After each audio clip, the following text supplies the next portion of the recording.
Chapter 1. The Invitation. I never thought a male omega, a recessive one, will ever have a change with our school beauty, a heartthrob, and a dominant alpha at that. You till this happened. It was on our graduation day. Welcome to Mimi Stories 256. Please like, comment, and subscribe. It means a lot to me. The sun had dipped below the horizon, casting long shadows across the empty schoolyard, where laughter and cheers had echoed just hours before. Graduation day had been a whirlwind of emotions, joy, relief, and an undercurrent of something else, something I couldn't quite name. I had watched as my classmates tossed their caps into the air, their faces alight with dreams and possibilities, while I stood on the fringes, a silent observer. I never knew that Lila, the most popular girl in our class, even noticed me until she walked up to me, her smile radiant against the backdrop of fading daylight.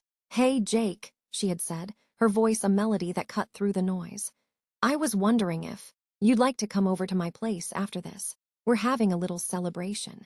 I had blinked, momentarily stunned, my heart racing as if it had just completed a marathon. Lila, inviting me. The girl who had effortlessly commanded the attention of every room she entered, who had a laugh that could light up the darkest corners of my mind. I had stammered out an agreement, my mind racing with a mix of excitement and dread. What could she possibly want with me? Now, as I stood outside her house, the evening air thick with the scent of blooming jasmine, I felt a knot of anxiety twist in my stomach. The house loomed before me, a sprawling two-story structure with white shutters and a wraparound porch, its windows glowing warmly against the encroaching darkness. It was beautiful, almost too beautiful, and the silence that enveloped it felt heavy, as if the walls were holding their breath. I took a deep breath, the sweet fragrance of the flowers mingling with the faint smell of freshly baked cookies wafting from the kitchen. I could hear the distant chirping of crickets, a stark contrast to the lively chatter of the graduation ceremony. With each step toward the door, my heart pounded louder, a drumbeat of anticipation and uncertainty. As I reached the front door, I hesitated, my hand hovering over the brass doorknob.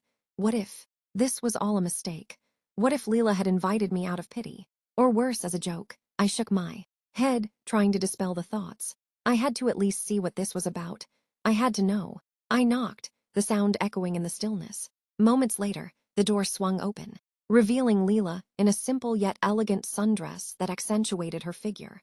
Her hair fell in, soft waves around her shoulders, and her eyes sparkled with a warmth that made my heart flutter. "Jake, you made it," she exclaimed, stepping aside to let me in.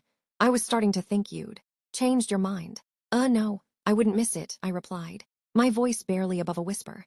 I stepped inside, the cool air of the house wrapping around me like a comforting blanket. The interior was just as inviting as the exterior, with soft lighting and tasteful decorations that spoke of a home filled with love and laughter. "Come on in, I just finished baking some cookies," she said, leading me into the living room.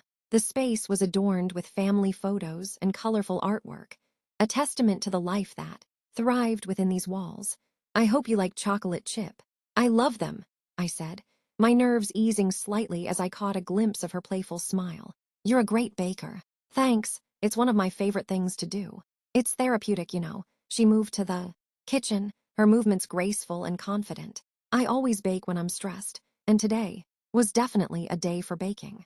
I watched her, captivated by the way she moved, the way her laughter filled the room. It was surreal to be here in her space, sharing this moment. "Yeah, graduation was intense," said, trying to keep the conversation flowing. "I'm still processing it all." Lila turned to face me, her expression shifting to something more serious. "I get that. It's a big change, but it's also exciting. Right, new beginnings and all that." "Yeah, I guess so," I replied, my mind racing with the possibilities that lay ahead. "But it's also scary. I mean, what if we all drift apart?" She shrugged, a hint of vulnerability creeping into her voice. "I think it's natural to feel that way, but I also believe that the people who matter will stick around. You just have to make an effort." Her words resonated with me, and I felt a connection forming, a thread weaving between us. "You're right, I just hope I don't lose touch with everyone. Especially not with me," she said, her tone lightening again. "I'd hate to lose my favorite classmate." "Favorite," I echoed, a smile breaking through my earlier tension. I'm flattered. Don't be, it's true, she said, her gaze steady. You've always been there, even if you didn't. Realize it. I've noticed you, Jake. The weight of her words hung in the air, and I felt my cheeks flush. Really? I mean, I didn't think you even knew my name. Of course I did. You're hard to miss. She teased, her eyes sparkling with mischief. You're the quiet one who always has his nose buried in a book. I admire that. Thanks, I said, a mix of pride and embarrassment washing over me. I just like to escape. Into stories, I guess. Me too, she said, her voice softening. There's something magical about getting lost in a different world. We fell into a comfortable rhythm, the conversation flowing easily as we shared our favorite books and authors.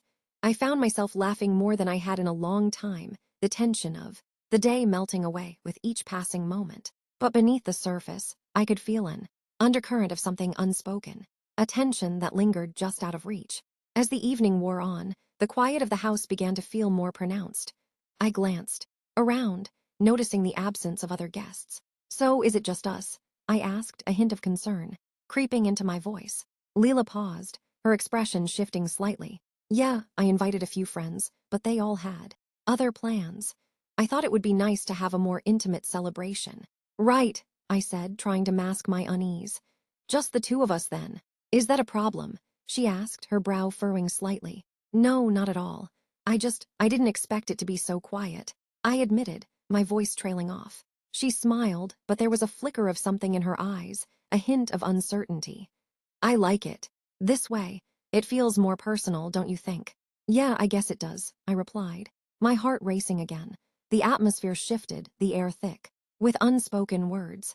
I could sense that she was grappling with something, a tension that seemed to pulse between us. Jake, she said suddenly, her voice low and serious. Can I ask you something? Sure, I said, my pulse quickening. What's on your mind? She hesitated, her gaze dropping to the floor before meeting my eyes again. Why do you think we've never really talked before? I mean, we've been in the same class for years. I opened my mouth to respond, but the truth felt tangled in my throat. I guess I've always been shy. I never really knew how to approach you. Shy, she echoed, a hint of disbelief in her tone.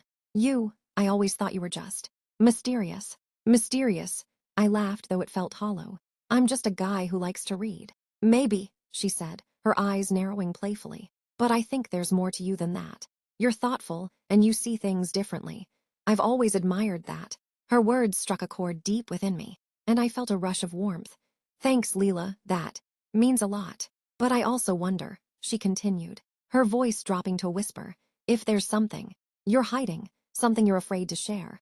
The air crackled with tension, and I felt my heart race. What do you mean? I don't know, she said, her gaze searching mine. It's just a feeling I have, like there's more to you than meets the eye.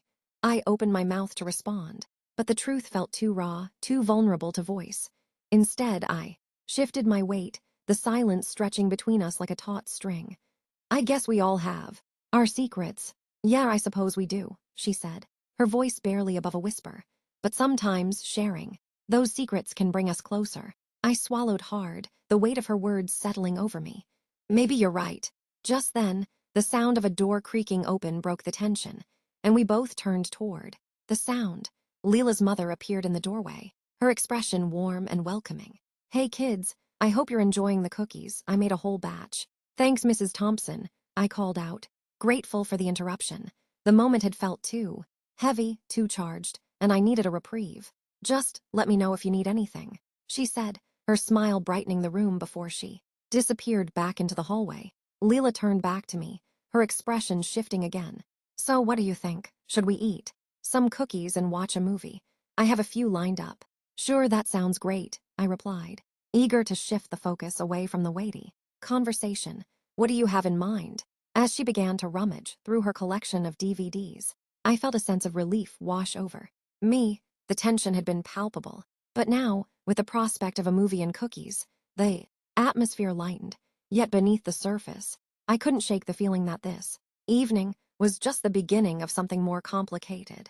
As we settled onto the couch, the soft glow of the television illuminating the room, I couldn't help but steal glances at Lila. She was beautiful, her laughter infectious, and yet there was a depth to her that intrigued me. I felt a pull toward her, an unspoken connection that seemed to transcend the boundaries of our past. But as the movie began to play, I couldn't shake the feeling that something was brewing. Beneath the surface, a storm waiting to break. And as I caught Lila's gaze, a flicker of something unnameable passed between us, leaving me breathless and uncertain. The evening unfolded in a blur of laughter and shared moments, but the tension lingered, a reminder that this was only the beginning. As the credits rolled and the screen faded to black, I felt a sense of anticipation building within me, a question hanging in the air. What would tomorrow bring? And as I glanced at Lila, her eyes sparkling with mischief, I couldn't help but wonder if this invitation would lead to something far beyond a simple celebration.